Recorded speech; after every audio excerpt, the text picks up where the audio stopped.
My name is Delaney Palmer, and I was 32 years old when my own parents stole $80,000 from me. Not through hacking or identity theft, not by lifting my wallet or cloning my credit card, but by walking into the vineyard where I had planned to get married, handing forged documents to the owner, and pretending I had agreed to hand over my own wedding venue to my younger sister for her birthday party. I had not agreed to anything. My father, a former real estate attorney with decades of experience drafting legal documents, had sat down somewhere quiet and practiced writing my name until he got it right. That is the kind of family I came from. To understand what happened at my sister's 30th birthday party, the night that ended up on the local news, you first have to understand the money. And to understand the money, you have to understand what it was like growing up as a Palmer daughter, who was always described as fine. We lived in a 4-bedroom house in Cedar Park, just north of Austin. From the outside, we looked like an ordinary, balanced family. 2 parents, 2 daughters, a tidy house in a quiet suburb. My younger sister Brooke and I grew up in the same rooms, ate the same dinners, and went to the same schools.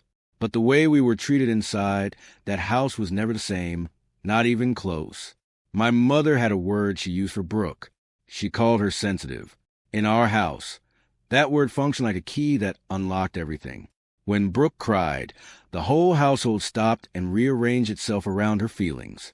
When she struggled at school, my parents hired a private tutor, without a second thought.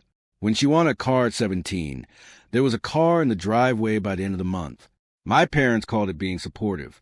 I called it a pattern, because that is what it was, a pattern that never changed no matter what I did or how well I did it.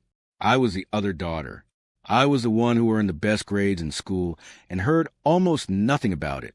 I worked a campus job through college just to afford my textbooks, because my parents told me I was smart enough to handle things on my own.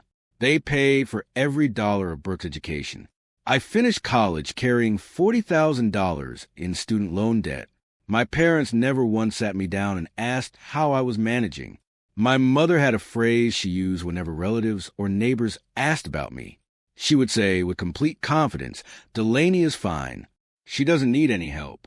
She said it so often and so easily that after a while, I started to believe it myself. I told myself that being fine meant I just had to keep working, keep excelling, keep proving that I was worth the same love that Brooke received simply for existing. That was my mistake, and I can see it clearly now. I wasn't just being independent. I was carrying more than my share of everything because some part of me believed that if I did enough, if I achieved enough, if I never asked for anything, they would eventually look up and notice how hard I had been working. They never did. My father, Richard Palmer, was a man who spoke mostly through silence. He nodded during arguments and agreed with whatever my mother said, then returned to his paperwork. He was skilled at writing contracts, and even more skilled at avoiding conflict. I used to think that made him passive.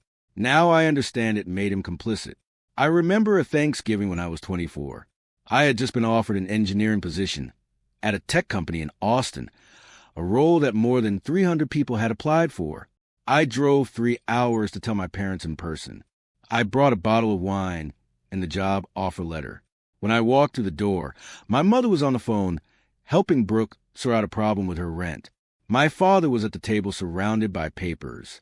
When I finally got a quiet moment and told them my news, my mother looked up from what she was doing and said, "That's nice. Honey, can you help me with the table? Your sister is going to be late." That was the full extent of the celebration. My biggest professional moment to that point was acknowledged in one sentence, and then replaced by a request to go get the silverware. I almost did not invite them to my wedding. I typed the message 3 separate times and deleted it every time. But in the end, I gave them another chance, which was always where I went wrong with my family. I kept giving them chances, and they kept using those chances to take from me. The $80,000 took 6 years to save. Every extra dollar from overtime, from weekend projects, from skip vacations, and a car I kept driving long past the point of embarrassment went into a dedicated account I tracked carefully. Every Sunday morning with my coffee, I would open that spreadsheet and look at the number growing, slowly and steadily, towards something that was entirely mine. I had worked out what I wanted down to the last detail. A venue called Stone Terrace, about an hour outside Austin, on 40 acres with ancient oak trees. a stone patio overlooking the hills, and a small creek running along the edge of the property. They hosted only 12 events a year, which meant planning far in advance and paying everything up front. I visited 3 times before I committed. When I finally sent that $80,000 and received a card in the mail confirming my reservation, I framed it and set it on my desk. It was proof that everything I had quietly built for myself was real. I told my family. The venue was booked. I did not tell them the name of the place or how much it cost. I just said it was handled. My fiancé, Garrett, smiled and said, "Whatever you want, honey." He never asked for a single detail. Not the name of the venue, not the price, not the date of the confirmation. I should have paid more attention to that.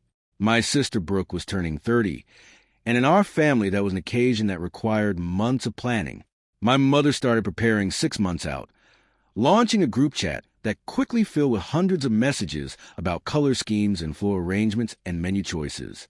I muted the notifications after 3 days. Then my mother began asking me casual questions that did not seem casual in hindsight. She asked how large my wedding venue was, whether it had a terrace. I thought she was making conversation the way mothers do. I thought she was showing a passing interest in my wedding. Then a gold envelope arrived at my door. Inside was an invitation to Brooke's 30th birthday celebration, a formal dinner with a live band. When I read the address printed at the bottom of the card, I had to read it twice. Stone Terrace Vineyard. I set the invitation down on the table.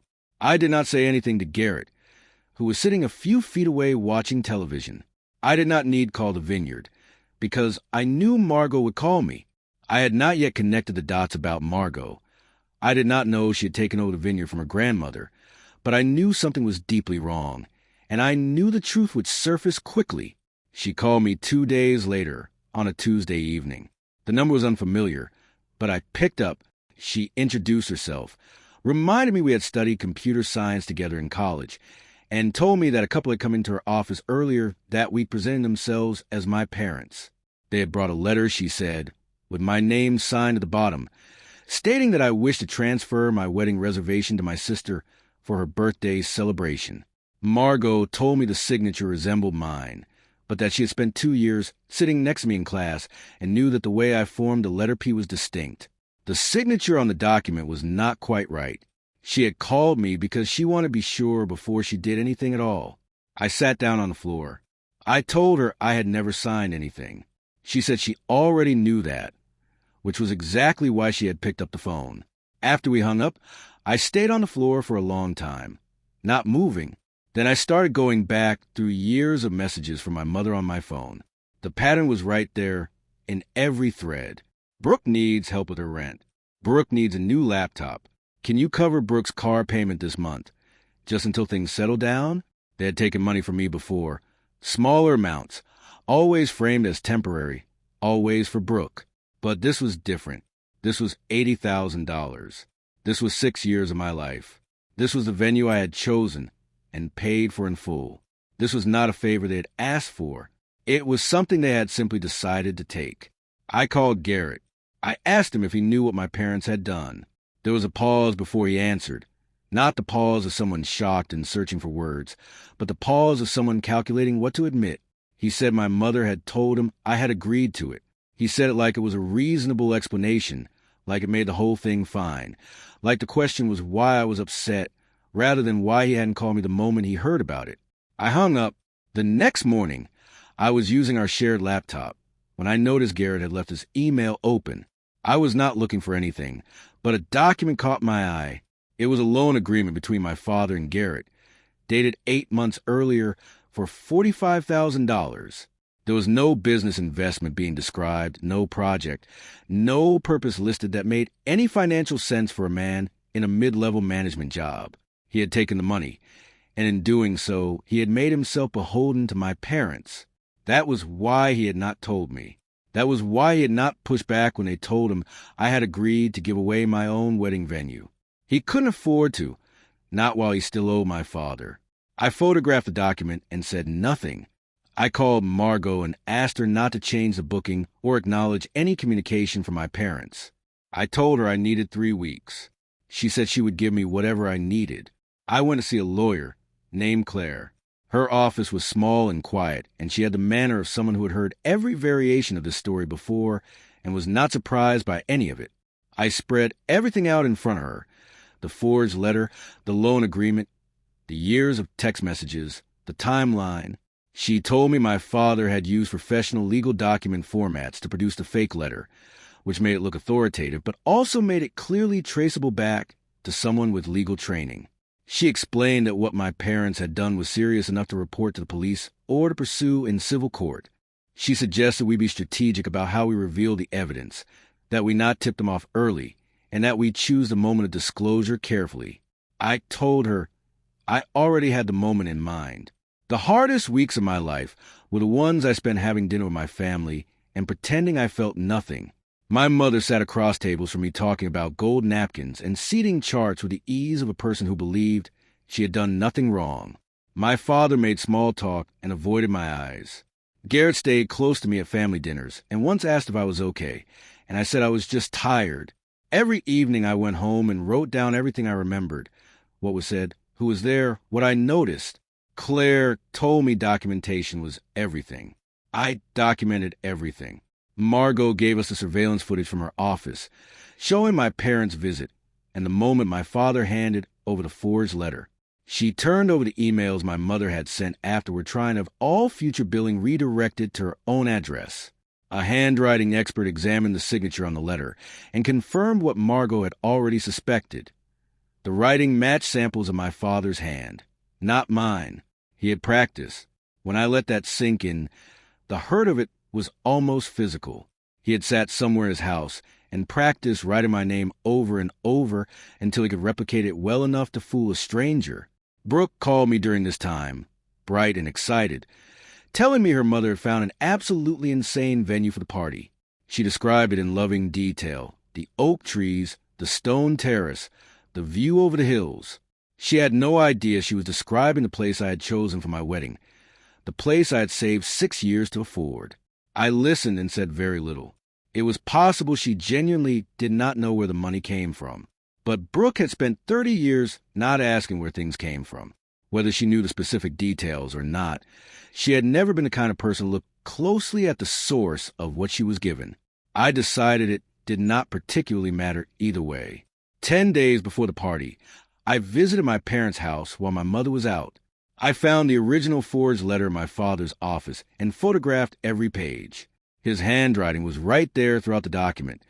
The same loops, the same letter formations, the same careful construction. I stood in his office for a few minutes after I was done and thought about the man who had spent hours at that desk practicing how to steal from his own daughter. The morning of the party, I woke early and dressed carefully. I looked professional and calm, which was exactly the effect I needed. Garrett was still asleep. I drove to Stone Terrace alone. The vineyard was transformed. There were gold lights strung to the oak trees, elaborate floral arrangements on every table, a full band setting up near the terrace, servers moving between the kitchen and the outdoor space. My $80,000 had built all of it. I found my seat, settled the envelope from Claire underneath my chair, and waited. Guests arrived in good clothes and good spirits. My mother moved through them like a hostess born to it, receiving compliments on the venue and the decor with gracious humility. My father shook hands and laughed at the right moments. Brooke made her entrance in a gold dress to a room full of people clapping for her. Garrett appeared at my side and said I looked tense, and I said I was tired. Claire was already there, sitting among the guests, and nobody knew who she was. The man working behind the bar had an envelope of his own to deliver when the time came. Dinner was served in courses: soup, then salad, then steak. When the plates were cleared, my mother stood up and gave a speech about family. She said family comes first. She said the people in this room were everything. The guests applauded and smiled. They believed every word because they had no reason not to. Then she turned to me and asked me to come up and say a few words about my sister. I walked to the microphone. I looked at the 300 people sitting in the golden light of a venue I had paid for, beneath oak trees I had chosen. On a terrace I had visited 3 times before deciding was where I wanted to begin my marriage. I thanked everyone for coming, and then I said I wanted to talk about a deposit. I told them about the 6 years of saving. I told them about the $80,000 and what it represented and what I had planned to use it for. I told them about the forged letter, about my father's legal background, about the handwriting expert's findings. I told them about Garrett's secret loan from my father and what it meant that he had known and said nothing. I said it all clearly and without raising my voice, because I did not need to raise my voice. The room had gone completely still. People were already reaching for their phones. My mother began shouting before I had finished. She called me dramatic.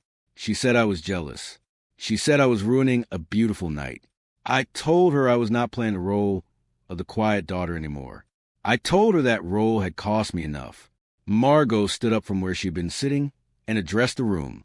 She confirmed that the venue had never been legally transferred, that the document my parents had submitted was fraudulent, and that the booking in my name remained valid. As she finished speaking, the man from the bar moved through the room and delivered the legal papers to my parents and to Garrett. 300 people watched it happen. Brooke was crying. She said she had not known. I told her that was a problem. She had never bothered to find out. My father had gone pale and very still. My mother kept talking, but the people around her had stopped listening. Guests were leaving in small groups, some of them stopping to look at my parents with expressions I had never seen directed at them before. I retrieved the envelope from under my chair and left it on the table where my family could find it. I walked through the oak trees and across the stone patio to the parking lot. Before I got in my car, I took off my engagement ring and set it on the passenger seat. I had just learned that Garrett's portion of the ring had been purchased with money borrowed from my father. I did not want it. In the week that followed, my parents' social standing in the community began to unravel. My father's professional reputation took serious damage, and he lost his position. My mother lost the memberships and affiliations she had spent years cultivating. Garrett packed his things and moved out, and I ended the engagement formally and without ceremony. Brooke called me to tell me I had ruined her birthday, and I did not answer. Margot told me later that the story had made a brief appearance on local news, and that her bookings had actually increased afterward, because people responded to her honesty and her willingness to protect a client. I rebooked my wedding for following spring. It was much smaller, no more than 50 people, only the ones I knew genuinely cared about me.